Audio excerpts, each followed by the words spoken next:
Maria Santos stepped off the military transport bus, her worn duffel bag slung over her shoulder. The scorching sun beat down on Camp Harrison as she surveyed the training facility that would be her home for the next 12 weeks. At 22, she was older than most recruits, having worked 3 jobs to save enough money for her younger brother's medical bills before finally enlisting. The other recruits were already forming groups, their voices carrying across the dusty courtyard. Maria noticed how they sized each other up, looking for weakness or strength in their future comrades. She kept her head down, focusing on finding her assigned barracks rather than engaging in the social dynamics already beginning to unfold.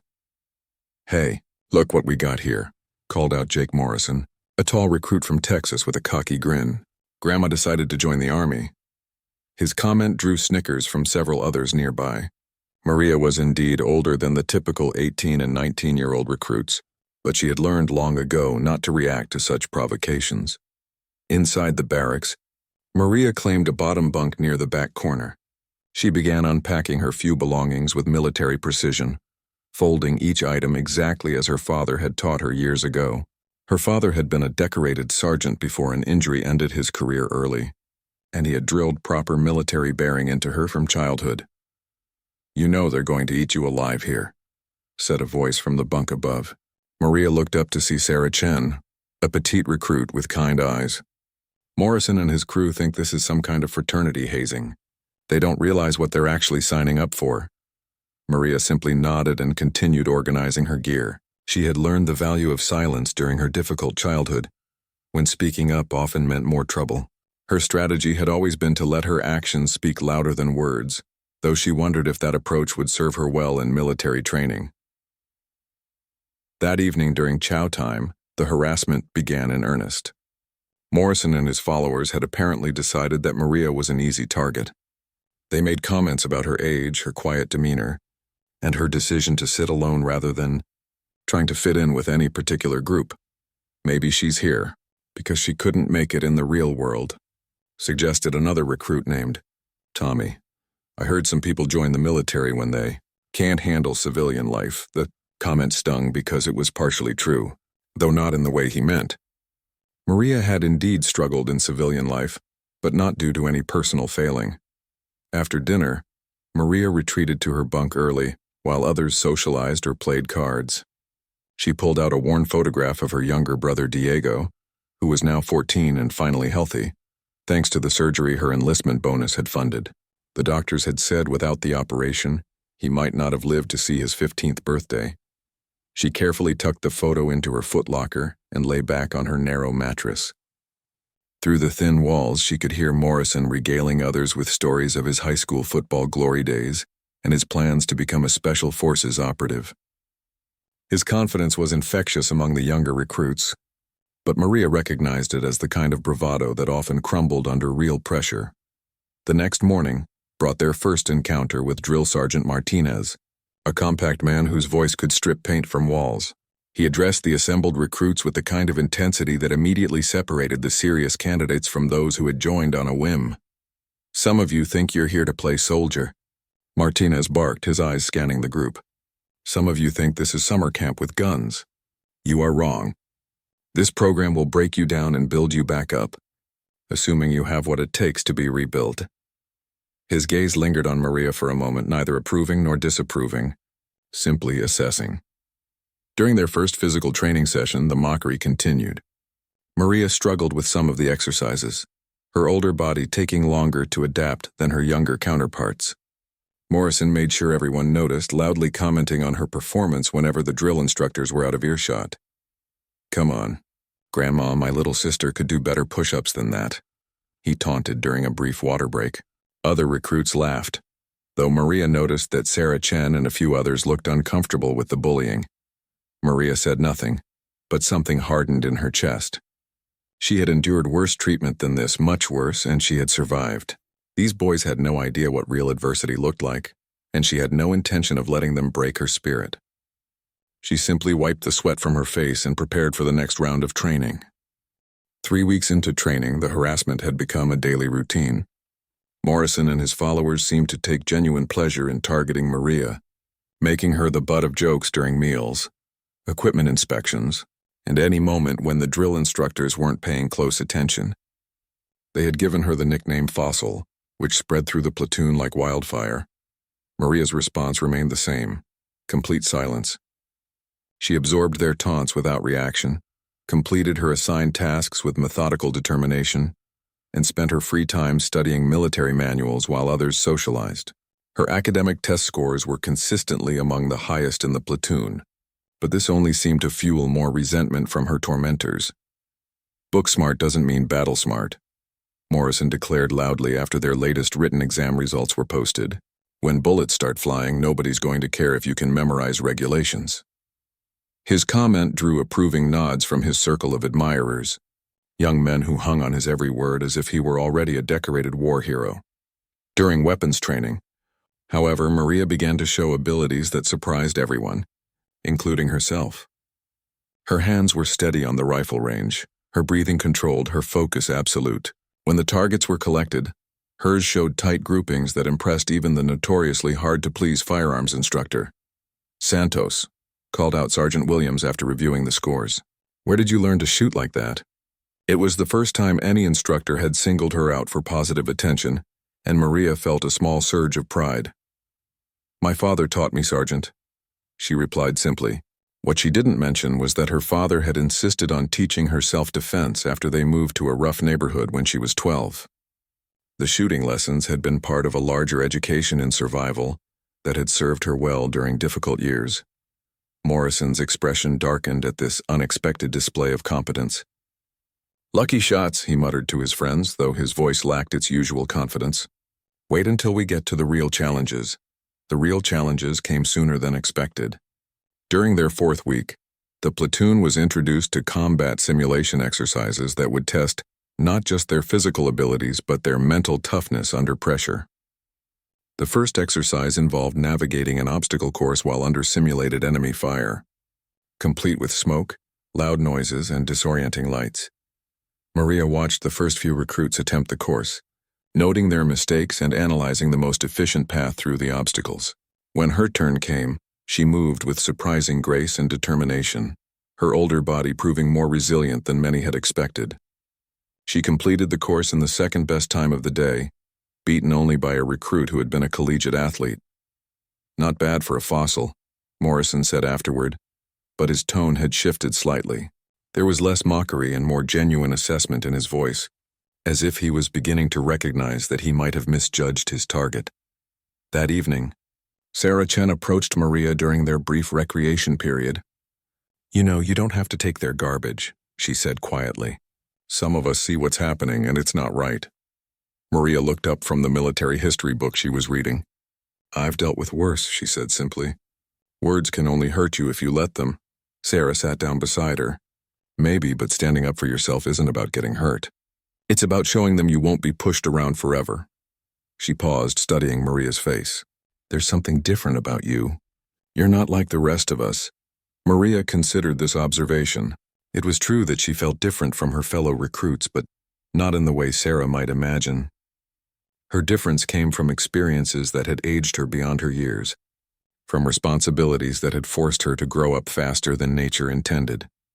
The next day brought their introduction to hand-to-hand combat training. The instructor, a wiry sergeant named Rodriguez, demonstrated various defensive techniques before pairing off recruits for practice sessions. When he called for volunteers to demonstrate a particular move, Morrison immediately raised his hand. "I'll take the fossil," he announced with a grin, gesturing toward Maria. "Show everyone how it's done." The challenge was clear, and Maria could see that Rodriguez was waiting for her response. She stood up without hesitation. "Ready when you are," she said calmly, moving to the center of the training mat. Morrison was bigger and stronger, but Maria had learned long ago that size wasn't everything in a confrontation. Her father had taught her that lesson well during their self-defense sessions. As they faced each other, Maria noticed something in Morrison's eyes that hadn't been there before, a flicker of uncertainty. For the first time since arriving at camp, he seemed to realize that he might not know everything about the quiet woman he had been tormenting for weeks. The combat training session began with basic grappling techniques. Morrison approached the exercise with his usual overconfidence. expecting to easily overpower Maria through sheer size and strength. What he didn't anticipate was her understanding of leverage, timing, and the kind of practical fighting skills that came from real-world necessity rather than gymnasium practice. When Morrison lunged forward with excessive force, Maria stepped aside and used his momentum against him, sending him tumbling to the mat with a technique that looked almost effortless. The watching recruits fell silent, their expressions shifting from amusement to surprise. Morrison scrambled to his feet, his face flushed with embarrassment and anger. "Lucky move," he growled, but Sergeant Rodriguez held up a hand to stop any further commentary. "That was textbook technique." "Santos," the instructor said approvingly. "Clean execution, proper form." "Morrison, you telegraphed that attack from next Tuesday. Try again, and this time think before you move." The second attempt went no better for Morrison. Maria anticipated his movements with an almost supernatural awareness, countering his attacks with precise economical motions that demonstrated years of training he knew nothing about. By the third takedown, the mockery in Morrison's eyes had been replaced by genuine respect tinged with frustration. After the session ended, the usual chatter and jokes were notably absent.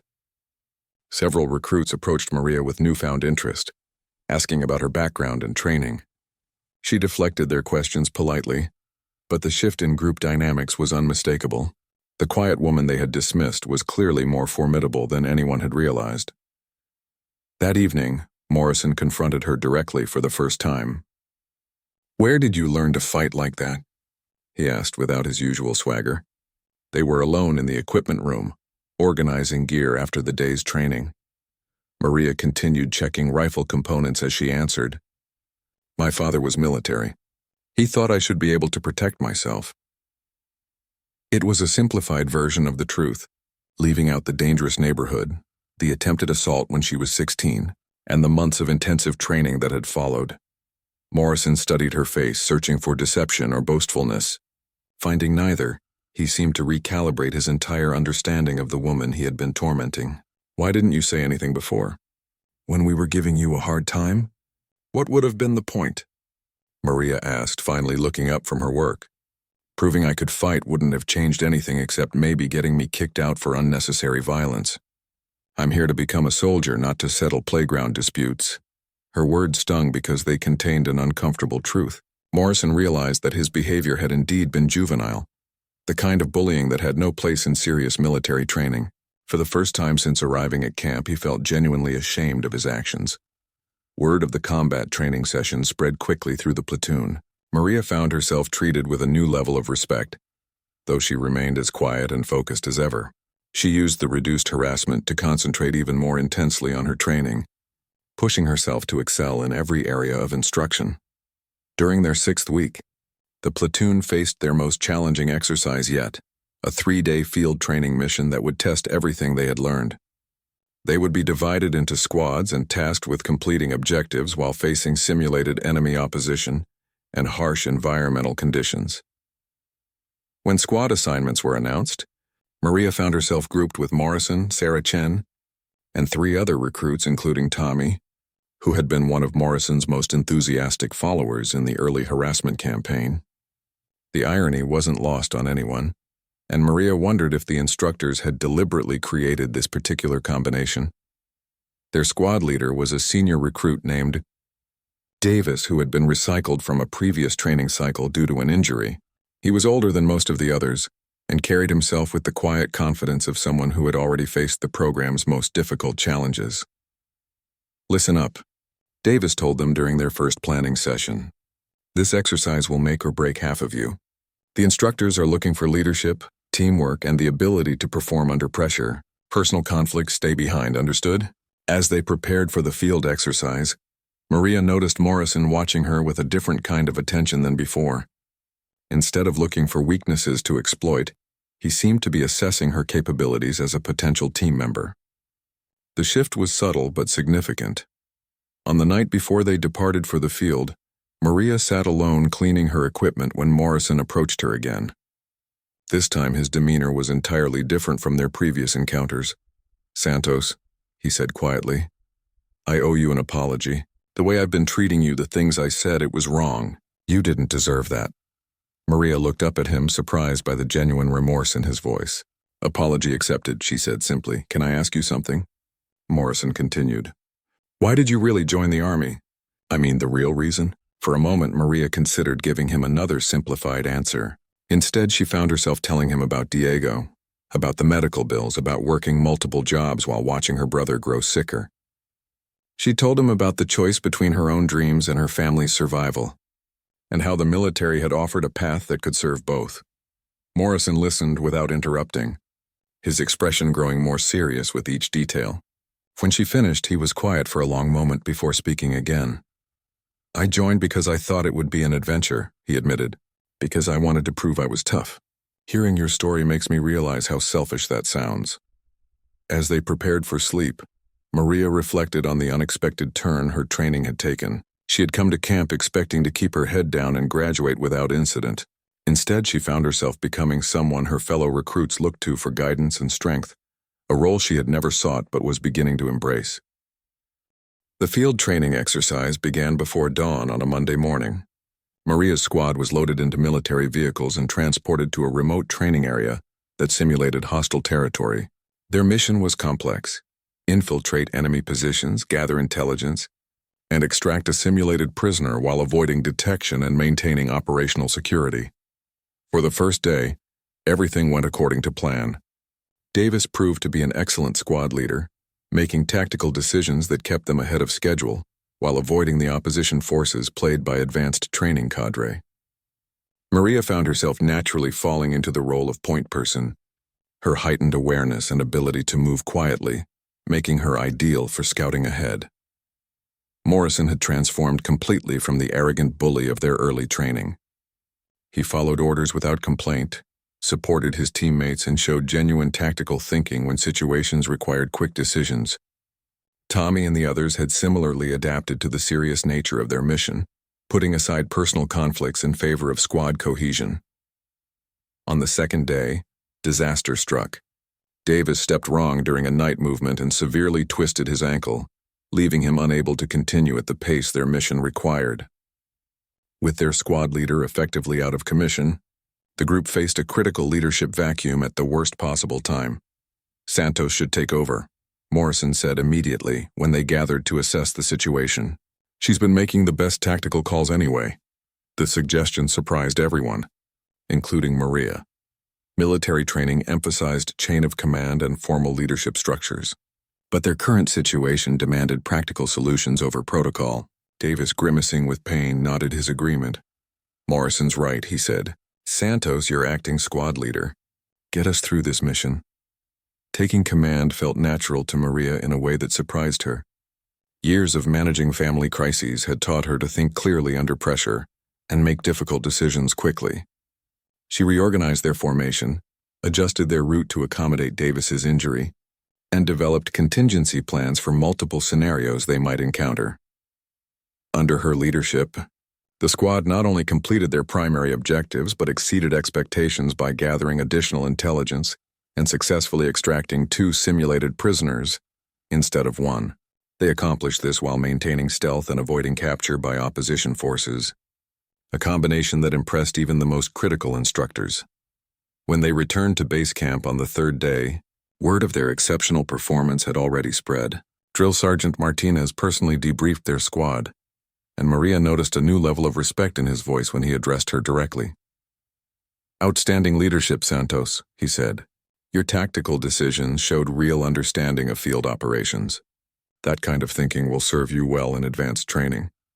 The mention of advanced training caught Maria's attention. She had assumed that basic training was simply about meeting minimum standards for military service. The possibility of specialized assignments or leadership roles hadn't occurred to her when she enlisted primarily for financial reasons. That evening, the entire platoon gathered for their final week briefing. Camp Commander Colonel Patricia Reeves would be visiting to observe their graduation preparations and meet with selected recruits who had shown exceptional potential during training. The colonel will be conducting individual interviews with our top performers, announced Drill Sergeant Martinez. These conversations may influence future assignment opportunities and advanced training recommendations. Maria's name was on the interview list, along with Morrison Sarah Chen, and 3 other recruits who had distinguished themselves during various exercises. The prospect of meeting with such a senior officer was both exciting and nerve-wracking. As they prepared for the final week activities, Maria reflected on how dramatically her experience had changed. The quiet woman who had hoped to simply survive training had instead emerged as a recognized leader, whose abilities impressed both peers and instructors. The transformation felt surreal, like she was becoming someone she hadn't known existed within her. Morrison approached her after the briefing with a suggestion that would have been unthinkable weeks earlier. "Want to study together for the final exams?" he asked. "I figure we could help each other prepare for the colonel's interviews too." They spent the next several evenings reviewing military procedures, discussing leadership scenarios, and sharing insights about their training experiences. Maria discovered that Morrison was actually quite intelligent when he wasn't trying to impress others with false bravado. Their conversations revealed a thoughtful person who had been hiding behind a facade of overconfidence. "I keep thinking about what you said about having real reasons for being here," Morrison confided during one of their study sessions. "Makes me wonder if I should have thought more seriously about why I enlisted." Maria considered his words carefully before responding. "Maybe the reasons you started with don't matter as much as the person you choose to become along the way. You're not the same guy who got off the bus 2 months ago." The observation was true for both of them. Training had stripped away pretenses and revealed core character traits that might have remained hidden in civilian life. Maria had discovered leadership abilities she never knew she possessed, while Morrison had found humility and genuine respect for others beneath his youthful arrogance. As their final week began, anticipation built toward the graduation ceremony and their meetings with Colonel Reeves.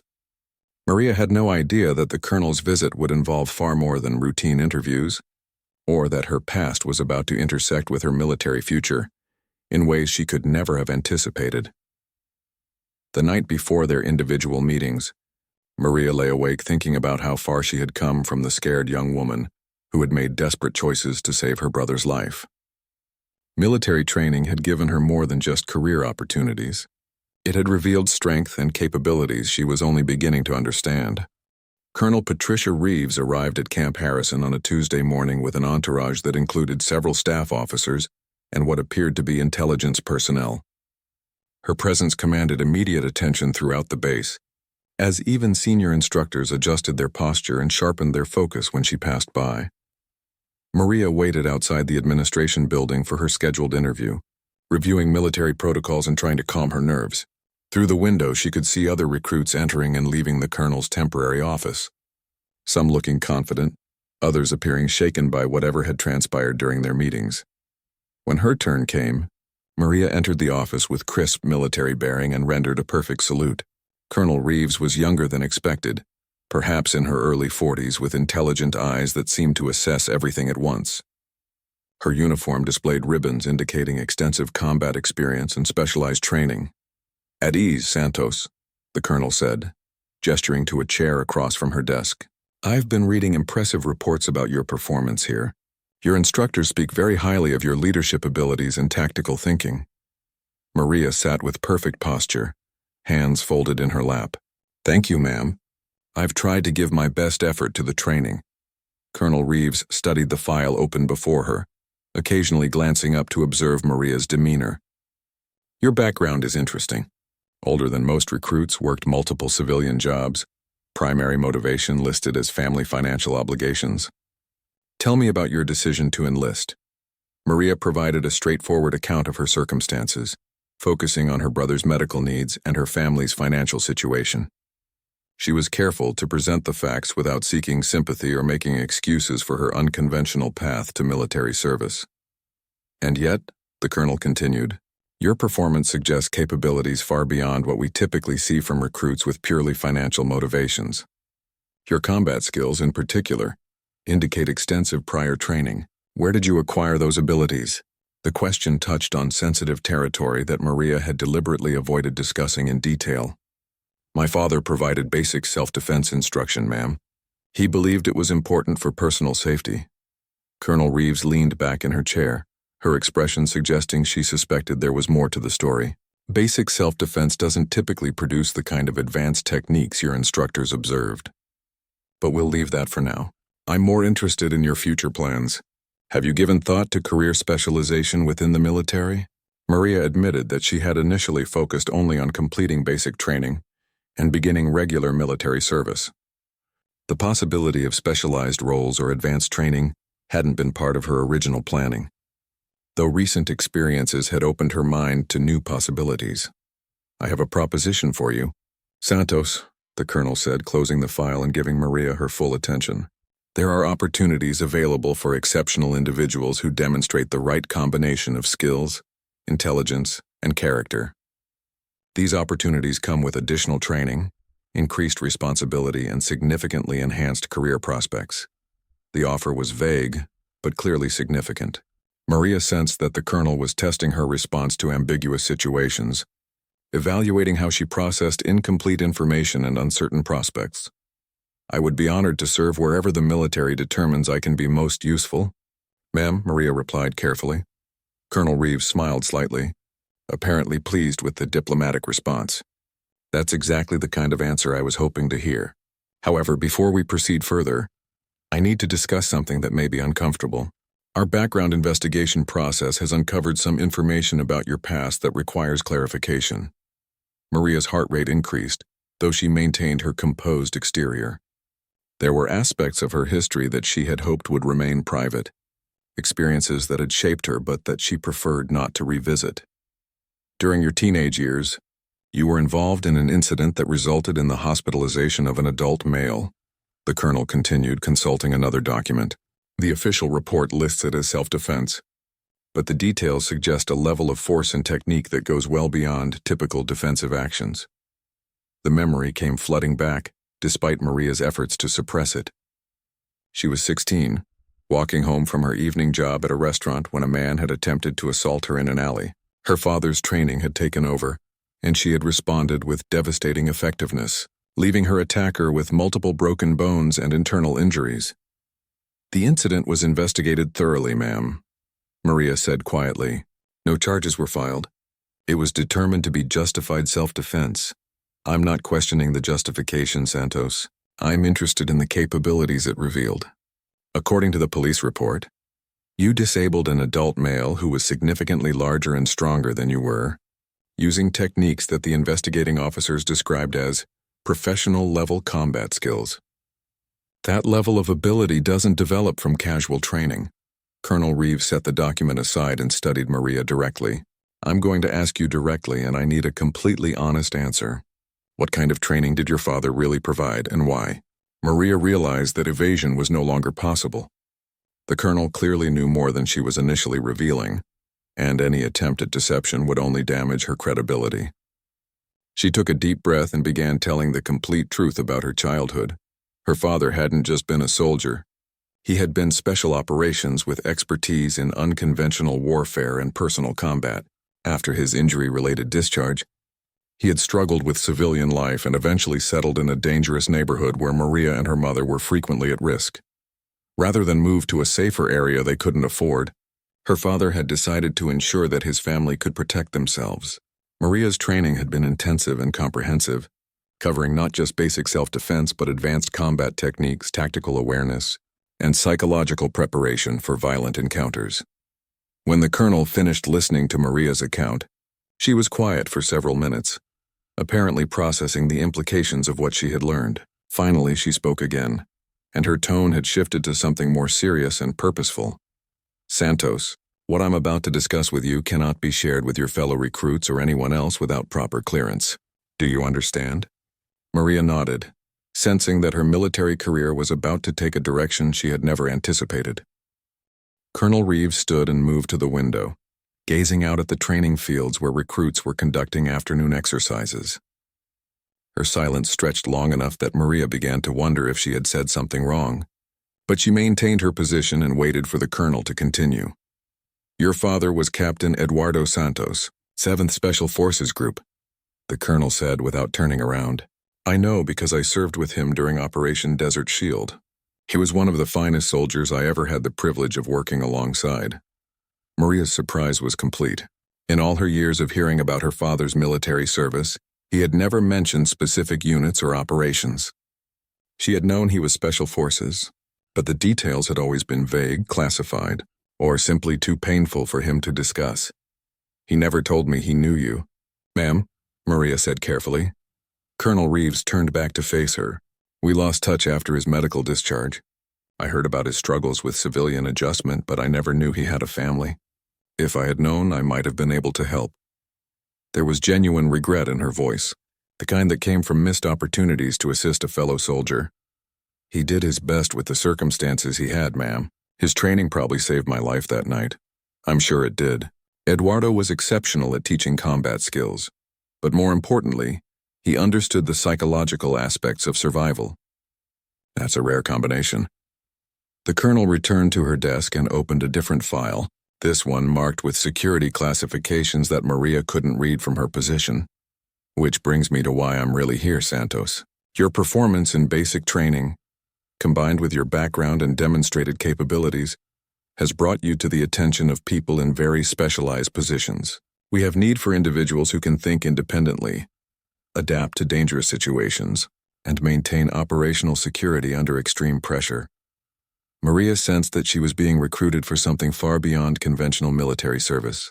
The colonel's carefully chosen words and the security markings on the documents suggested intelligence work or special operations, fields she had never considered entering. I'm honored by your confidence, ma'am, but I should mention that my original goal was simply to complete my service obligation and use the benefits to continue my education. I hadn't planned on a military career. Plans change, Santos, especially when circumstances reveal capabilities that demand different choices. What I'm offering you is not just a career, but the chance to serve in ways that make a real difference in national security. The training would be extensive, the work would be challenging, and the risks would be significant. The colonel paused to let Maria absorb this information before continuing. However, before any of this becomes relevant, there's something else we need to address. Your complete background investigation has revealed something that changes everything we've discussed so far. Maria felt a chill of apprehension. She had been completely honest about her past, or so she thought. There were no hidden criminal activities, no security risks that she was aware of, nothing that should disqualify her from military service or special assignments. Ma'am, I've been truthful about everything. If there's some issue with my background, I'm not aware of what it might be. Colonel Reeves smiled, but it wasn't the reassuring expression Maria had hoped to see. Instead, it was the kind of smile that suggested significant complications ahead. The issue isn't what you've done, Santos. It's who you are. Our investigation discovered that your father wasn't just special forces. For the last 3 years of his service, he was involved in a classified program that has never been officially acknowledged. The details are still restricted, but the program involved deep cover operations in areas where conventional military presence was impossible. Maria tried to process this information. Her father had never hinted at involvement in classified operations beyond normal special forces activities. She had assumed his reluctance to discuss his service was simply due to standard confidentiality requirements and personal trauma. I don't understand what this has to do with me. Ma'am, during his final operation, your father obtained information that was considered so sensitive it required permanent classification. He was debriefed extensively before his discharge, but certain protocols remained in effect regarding his family. Specifically, any children who chose military service would be flagged for special attention. The colonel opened the classified file and showed Maria a document that bore her father's signature alongside official seals she didn't recognize. Your father agreed to these protocols as part of his discharge agreement. He knew that if you ever enlisted, this conversation would eventually take place. Maria stared at the document, trying to understand the implications of what she was learning.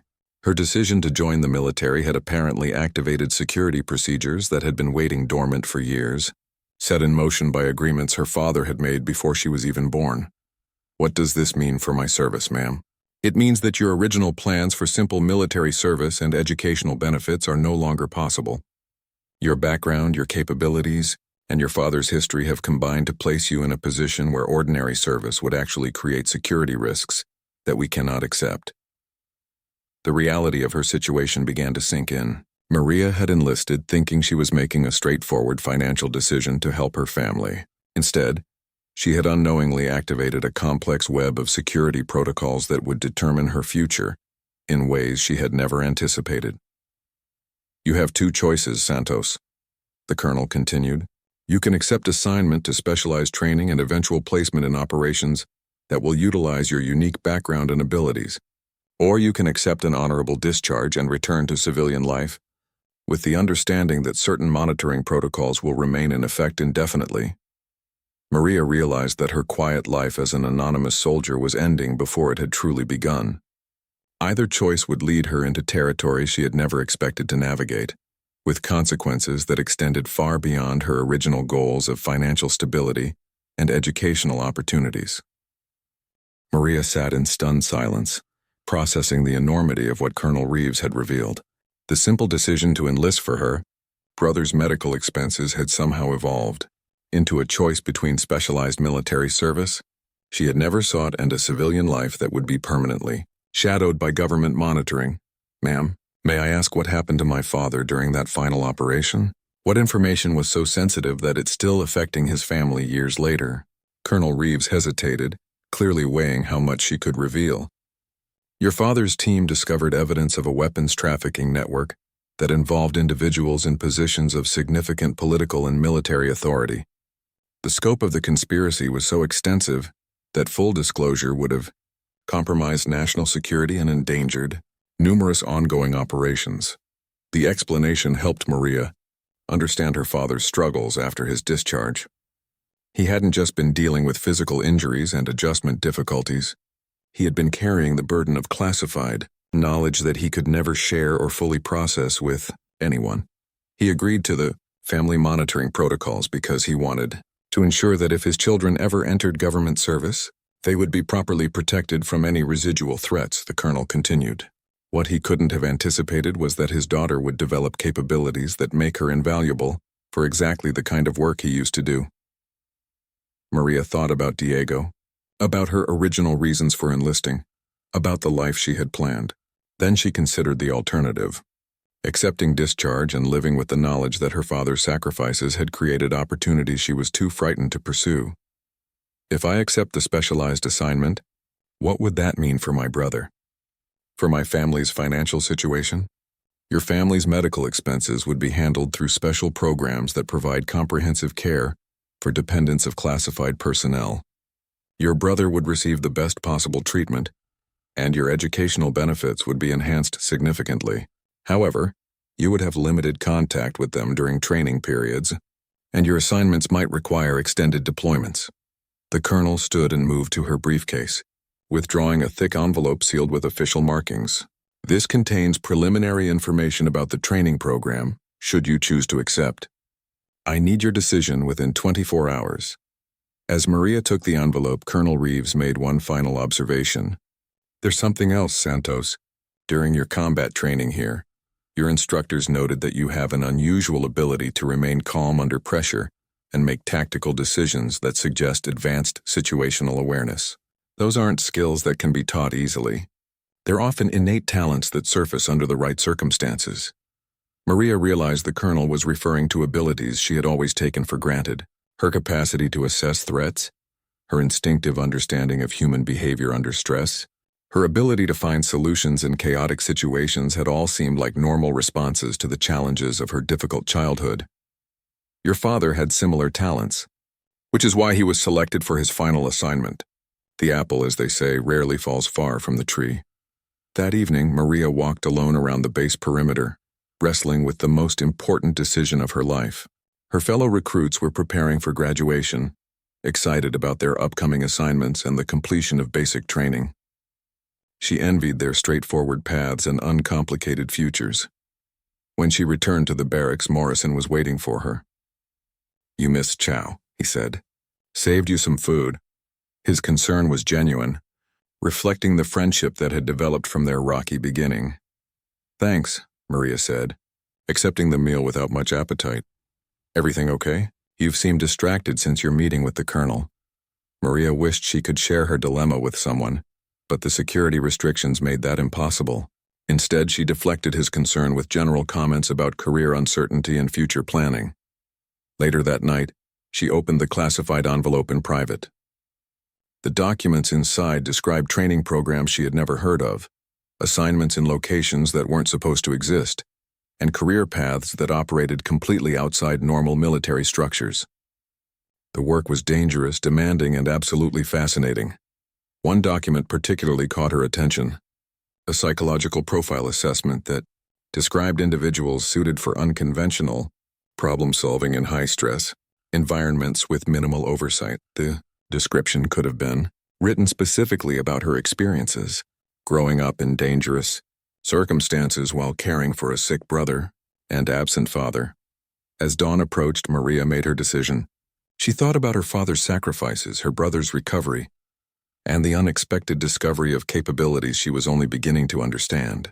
The path ahead was uncertain and risky, but it offered the chance to honor her family's legacy while serving something larger than herself. When Colonel Reeves returned the next morning for her answer, Maria was ready. She stood at attention and delivered her decision with the same quiet confidence that had carried her through 12 weeks of grueling training. "Ma'am, I accept the assignment." The colonel smiled with what appeared to be genuine pleasure. "Outstanding. Your new training begins immediately after graduation. There's just one more thing we need to address before you begin." She gestured toward the door, and Maria noticed for the first time that there was someone waiting outside. An older man entered the room, moving with the careful precision of someone accustomed to dangerous situations. When he turned to face her, Maria's breath caught in recognition. It was her father, Eduardo Santos, looking healthier and more focused than she had seen him in years. He was wearing civilian clothes, but his bearing was unmistakably military. Most surprisingly, he was smiling with pride and satisfaction. "Hello, mija," he said simply. "I think it's time we had a real conversation about our family business." Colonel Reeves stepped back as father and daughter stared at each other across the small room. "Your father has been working as a civilian contractor for the same program he served in during his active duty. His discharge was actually a cover to allow him to continue operations in a different capacity." Maria felt the last pieces of the puzzle falling into place. Her father's mysterious absences, his extensive knowledge of current events, his insistence on advanced combat training, even their move to the dangerous neighborhood where she had first used those skills in real combat. It had all been preparation for this moment. "You knew," she said to her father. "You knew I would eventually end up here." Eduardo nodded. "I hoped you would. Everything I taught you, every skill I made sure you developed, was because I believed you had the potential to serve in ways that matter. The choice was always yours to make, but I wanted you to be ready if you chose this path." As the implications of her new reality settled in, Maria realized that her journey was just beginning. The mockery and challenges of basic training had been the easiest part of what lay ahead. But for the first time since enlisting, she felt truly prepared for whatever came next. The quiet woman who had endured weeks of harassment had discovered not just her own strength, but her place in a legacy of service that connected her to something much larger than she had ever imagined. As she prepared to leave basic training behind, Maria Santos was ready to become the person her father had always believed she could be.